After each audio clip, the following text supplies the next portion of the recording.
regards to West Houston, the release of water from the reservoirs, probably 2 and 3 times a day. I know I visit with the Corps of Engineers, with the colonel in particular. You know, Steve Costello has talked with the Corps of Engineers, so we've talked to them. We are in communication with them each and every day. And what we are being told is that water will continue to be released from the reservoir for the next 10 to 15 days. That does not appear to change. In our latest indication from them, that does not change. So the water will continue to be released from the reservoirs over the next 10 to 15 days. Based on that assessment, I'm going to make the following request. And I'm specifically focusing on houses that are to the west of Gessner. Houses to the west of Gessner. And that would be from this area on. And especially the areas in blue. Especially the areas in blue. If you are living in houses with water in areas to the west of Gessner, if you're living in houses with water, you have water currently in your home, I'm going to encourage you in the strongest of terms to leave your homes, okay? Because things are not going to change over the next 10 to 15 days. So if you are living in these homes west of Gessner and you have water in your homes today, okay, I'm going to encourage you in the strongest of terms to leave for a couple of reasons. Number one, just for your own safety. Just for your own safety. Number two, it will relieve the stress on many of these first responders, firefighters and police officers who are in the area. They want to make sure that you are safe. From time to time, they're being asked to provide you with water and with food, and they certainly have been doing that.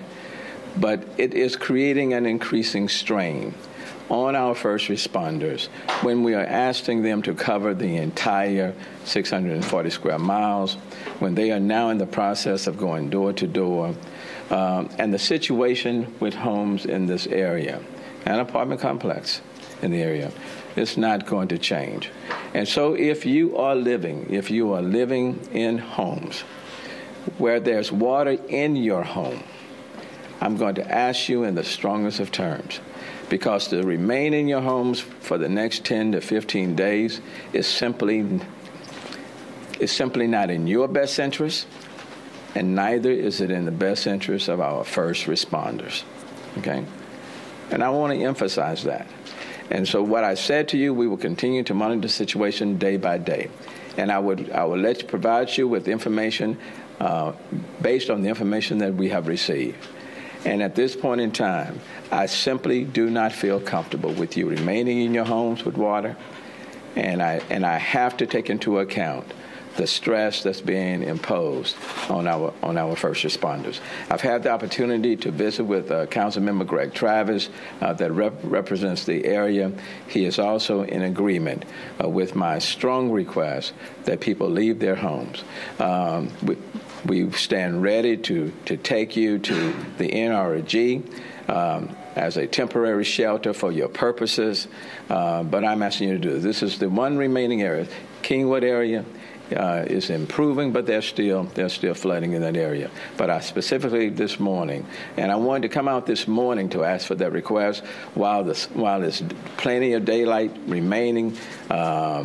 But if you will, I'm asking for people in these areas to leave their homes. Chief Penny. Thank you, Mayor. I want to reiterate the message that the mayor has just given you. The situation, floodwaters in the homes, is a hazardous situation. There's dangers of electrocution. There's dangers of structural compromise. It is not a safe place to remain. If you're on a second or third floor of a complex that has water 4 feet, 5 feet on the first floor, that is not a safe environment. And we encourage you to to evacuate if you know. It's not a mandatory evacuation, but we strongly encourage you to seek alternate places to stay for the next 2 weeks. In certain areas, in certain specific buildings, there may be a need to cut off the electricity because it's presenting a hazard to firefighters that may respond in there, or an electrocutional hazard to anybody that's on the second or third floor. We will communicate that to the residents of those specific buildings if the need arises. But in general, this area is going to remain flooded for the next 10 to 15 days, and we strongly encourage you to take the opportunity, and we will assist in evacuating you out of the hazard area and look for alternate locations on where to reside. Thank you. Mm-hmm. And let me just add before I bring up Chief Acevedo. I understand many these homes that we are talking about did not flood as of the rainfall, the direct rainfall from Hurricane Harvey. And for many people in these homes have never flooded, and they will tell you their homes have never flooded. And these homes are now taking on water because of the release from the reservoir. And in talking with the Corps of Engineers, they are too making it very clear that they are in a sense obligated to release the water in order to provide additional capacity on the west side of the reservoir. So that's the reason why they're having to do it. And based on their own manual, they will have to do it for the next 10 to 15 days. And then they're assessed, assuming no additional heavy rainfall comes, 10 to 15 days. So I understand people, homeowners saying, look, my home has never flooded. I understand that. But the reality is that if whatever situation you're currently in, if there's water in your home, that is not going to change. And that's why I'm making this strong request that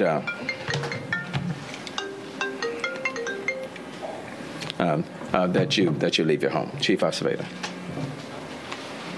Thank you, Mayor. Good morning. I just want to echo what the mayor and fire chief have stated. It's just not practical. We cannot spend the next 14, 15, 16 days being a water taxi service when we still have so much to do, so much work to do from a public safety standpoint. I think part of the reason people are staying is they always worry about their homes, and not just in the west side, but all over our city. And you need to know this just like the criminal element needs to know this. We have a lot of aerial assets from DPS and from the Houston Police Department that are patrolling your neighborhoods in a manner that the criminals don't even know we're there. We will continue to have that aerial assets from DPS, including a Pilatus, that stays in the air at an altitude where they cannot be seen from the ground, but they can see everything that's happening on the ground. They stay up 7 to 8 hours at a time. We are blanketing our city with additional aircraft, our aircraft, their aircraft, and so we are going to have eyes in all of our neighborhoods. And I think that that's one of the reasons, Mayor, that we've seen our crime rates are lower than on a regular evening. We're not seeing widespread looting. One of the directions, again, that Mayor Turner gave us is that we are not to tolerate any type of victimization of our community. We will have plenty of assets out there, just like we've had throughout the city. So please, I know how much this community loves our first responders and how much we love you. We've all been talking about don't give up on us. But now we're going to ask you, do not place us at risk. Do not place us at risk. And most importantly, when you think about the low number of deaths we've had, even though one's too many, we don't want to have any more. And when our mayor asks us to do something and is asking this community to do something, and a mayor that has been at the helm out front for the past 7 days, the least that we can do is heed his warning, heed his advice, heed his direction, and follow his leadership. Thank you. Thank you, Chief. Steve, you want to add? Steve Costello. Thank you, Mayor. And as the Mayor said, we've been in contact with the Corps of Engineers on a daily basis. The Mayor had a lengthy call with Colonel Zetterstrom down in Galveston yesterday. The issue is that they're not quite sure the duration of this peak discharge. They said it could be anywhere between 10 to 15 days. So we are going to be monitoring on a daily basis, and I know that the mayor will be briefing the public on a daily basis on those activities. But we do encourage everybody to leave if you are in a house that has water in it. Thank you, Mayor. Thank you. Jeff from Public Works, did you want to add? Jeff Rutherford? I don't really think there's anything for me to add, sir. Right. And so let me just sum this up. I know some people may stand because they want to protect their property. I understand that. But after getting the reports from the Corps of Engineers and understanding that this is a situation that can last for the next 10 to 15 days, after talking with Chief Pena and other firefighters and Chief Acevedo and police officers, we're having to balance competing interests right now. The first responders want to assist people who have elected to remain in their homes in this particular area. When you're needing food, when you're needing water, they want to provide that to you. But the situation is not, if you are living in a home today with water in your home, that situation is not going to change for the next 10 to 15 days.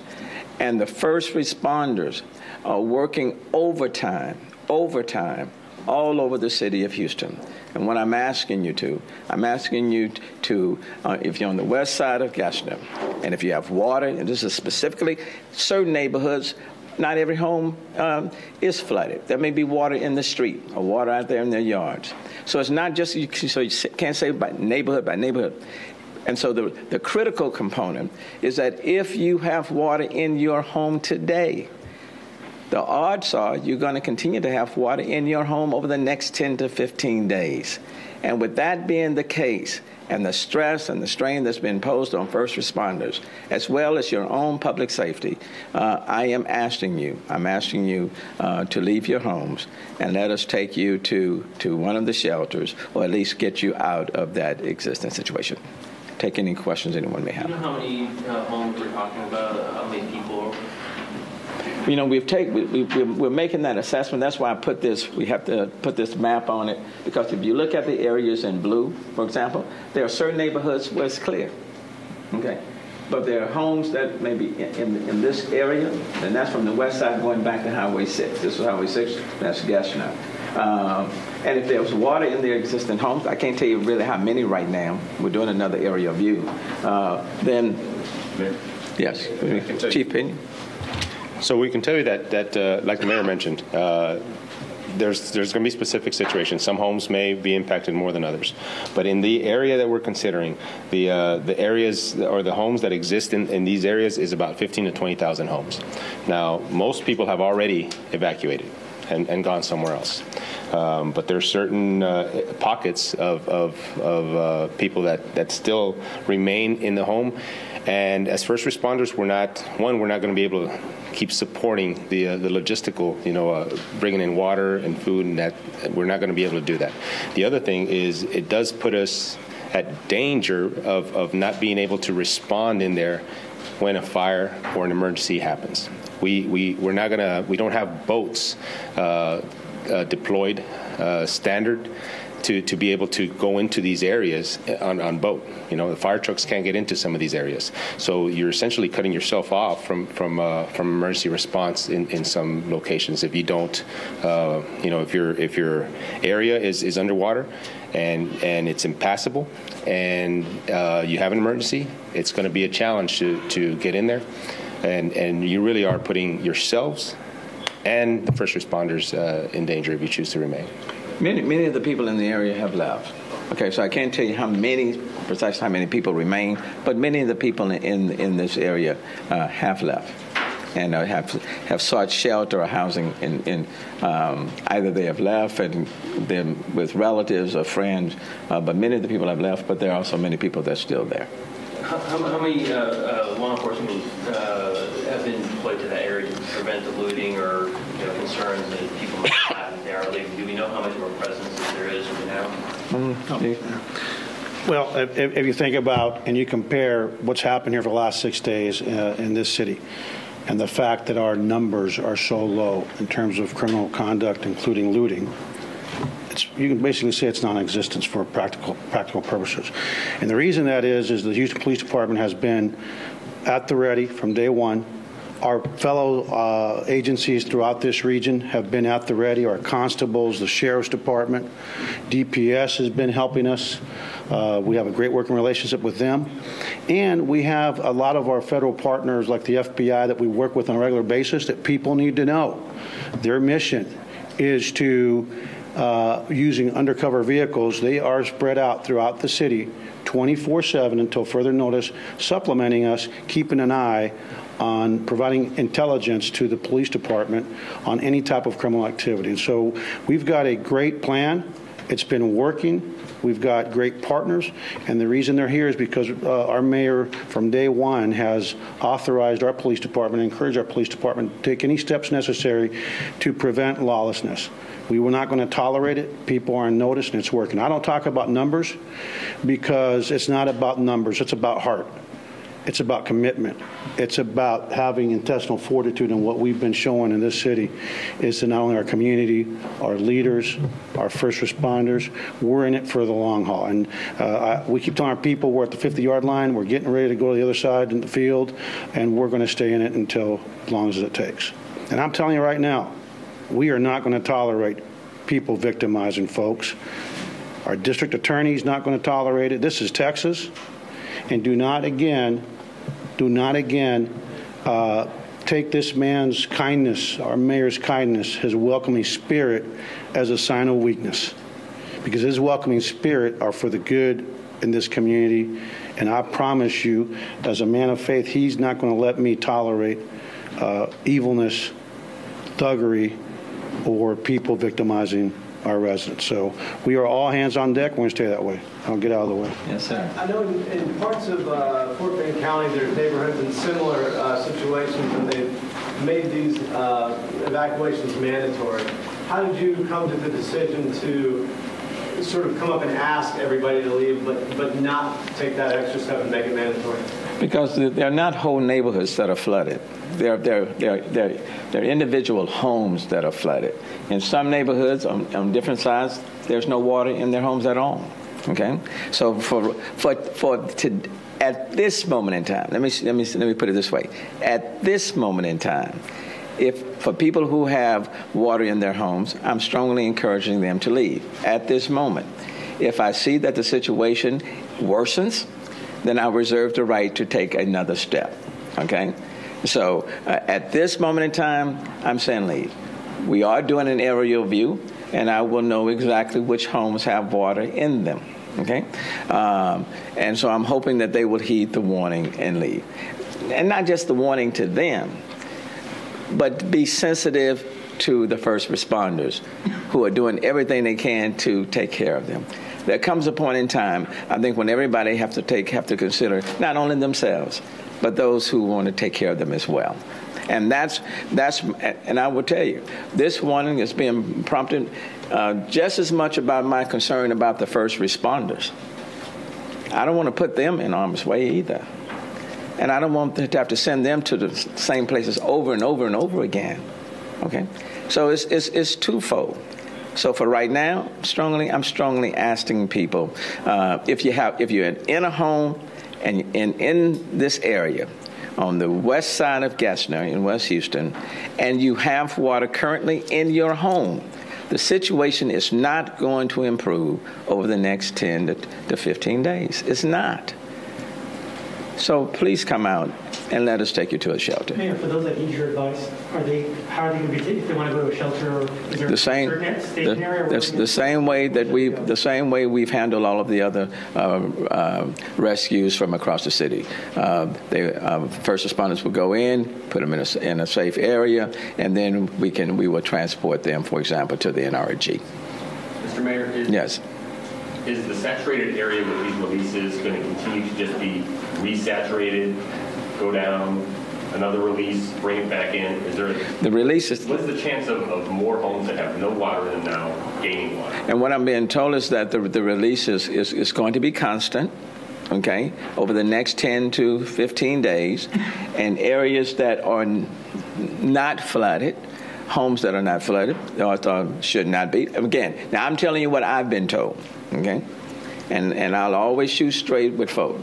Okay, I'm not the engineer over there. I'm going on what I am being told.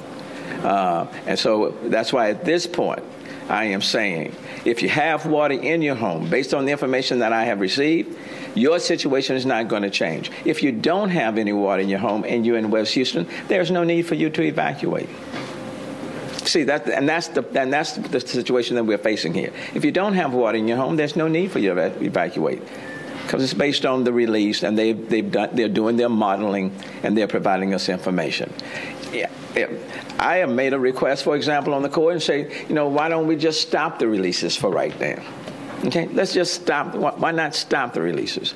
And what the court has said to me is that, Mayor, we have some competing interests here. We need capacity on the west side of the reservoir.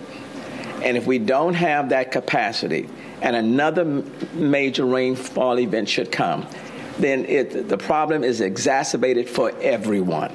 And it will be far worse than what you're talking about right now. It will be far worse.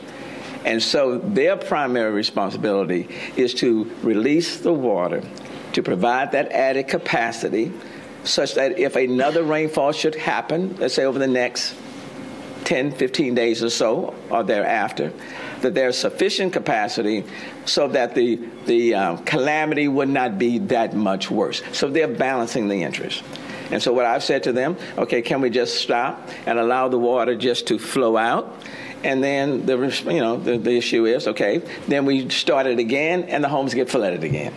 Okay? And so we're creating a false set of dynamics. Okay? That's the problem. So, I understand people's home flooding, especially when they didn't flood from the rain, they were dry. I talked to an individual that I know very well, a longtime friend of mine. And I know he doesn't mind me calling out his name, Gerald Wilson, longtime business guy, known him for a long time.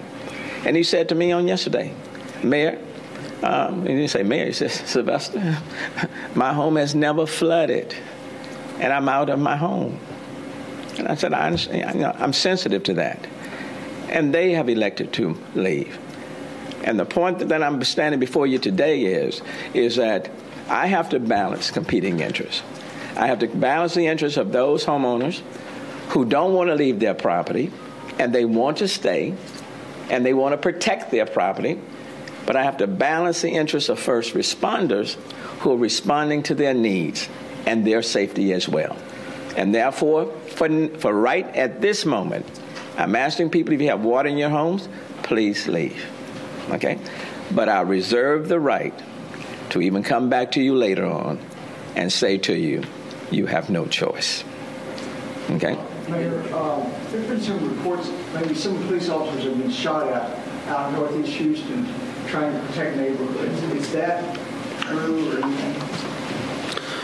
We've had only 2 instances where our officers have been shot at. We've had one of our high water rescue vehicles that was struck by gunfire, and we had one patrol car, unmarked patrol car, whose window was shot out by gunfire. Again, no officer was hurt, but like I've said before, and I'll say it again, do not confuse fatigue with surrender. Our folks are in it for the long haul. I have been spending time, my command staff's been spending time. Sam Pena and I went and visited firefighters last night at 11:30 at night. The spirit of our men and women is high. I mean, they've gotten to get some rest. We relieved them. They're re-energized. Again, we are a department. They're not going to stop. We can't stop. And again, when you got the ever-ready Bunny as your mayor that sets that tone, it just goes all the way down and permeates not just the police department, fire department, but every single city department and our private sector partners. So trust me, they're not going to back down. We're standing strong. One more question about this water releases. Chief, you mentioned the ongoing searches in neighborhoods. Just talk a little bit, are y'all actually going into the homes or just knocking outside, and how long is that all possibly going to be? Right. So, as I mentioned, the wide area search started yesterday. We're continuing that this morning, and the process is essentially yes. We go to each home that was affected that we've identified, and we knock on the door, and we do a search around the house to look for any signs that we may need to take additional action. But so we're knocking, but we're stopping short of busting in a door. We are not breaking in to check. If you saw a sign of something going on, would you then go in? If we saw a sign of that would indicate that we needed to take additional steps, then we would take those additional steps. Thank you very much. We have staff for follow-up questions about the evacuation routine. Thank you. Thank you. Thank you all. Thank you very much.